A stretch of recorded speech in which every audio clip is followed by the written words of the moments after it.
All right, you see the chaos there. We're learning new details behind the shooting that sent Secret Service agents scrambling to get the president, the vice president, the first lady, and other dignitaries to safety over the weekend. Now, take a look at your screen. This 31-year-old teacher and engineer from California is the one accused of opening fire just outside of the White House Correspondents Association dinner on Saturday night, which caused all of that commotion.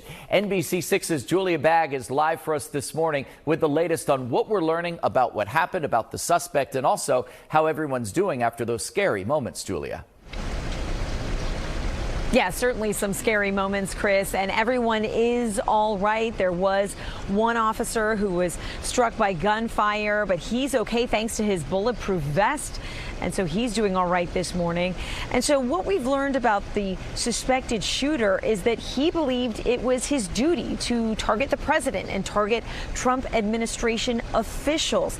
That's according to a note he's accused of sending to his family just minutes before the attack.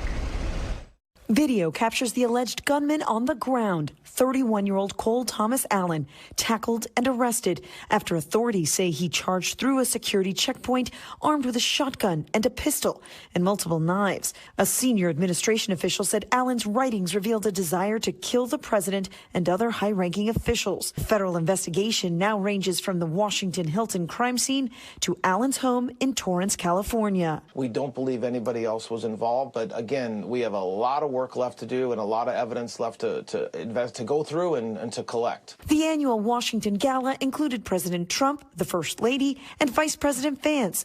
They were seated on a dais in a massive basement ballroom. The event was just getting underway when at 8:35, loud bangs could be heard from their seats.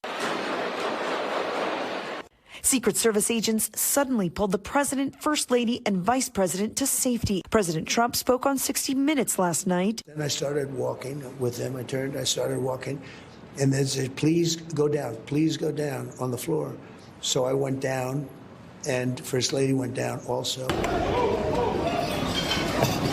Across the ballroom, mass confusion. People ducked under tables, and more law enforcement officers rushed in. Top officials, including the Health and Defense Secretaries and House Speaker Mike Johnson, all pulled from the room by their protective details. The events captured on phone cameras in a ballroom packed with reporters who began covering the story developing around them. It's still unclear what happened. There are reports that there may be somebody down outside. I think at this point, it's clear that the president has been evacuated from the ballroom, but not necessarily from the property at large. From a secure location inside the hotel, the president posting at 9:17, quite an evening in D.C. Then at 9:36, that he and his cabinet were unharmed, and at the request of law enforcement, headed back to the White House for a news conference. Great work done by law enforcement. But in light of this evening's events, I ask that all Americans recommit with their hearts in resolving our difference peacefully. The president sharing this surveillance video of the moment the attacker charged through security. Officers stopped him a floor above the ballroom. A senior administration official shared a transcript of some of Allen's writings.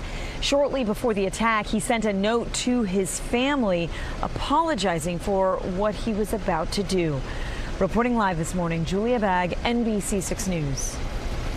Julia, thank you for the update. And as we well know, this isn't the first time that President Trump has faced a severe threat like this. In 2024, he survived an assassination attempt at a rally in Pennsylvania where a gunman fired several shots and an audience member was killed. The president's ear was grazed by one of those bullets. Then, a few months later, a Secret Service agent found this man hiding near the fifth hole at the president's West Palm Beach golf course. The man was waiting for the president to get into his line of fire. He was sentenced to life in prison earlier this year.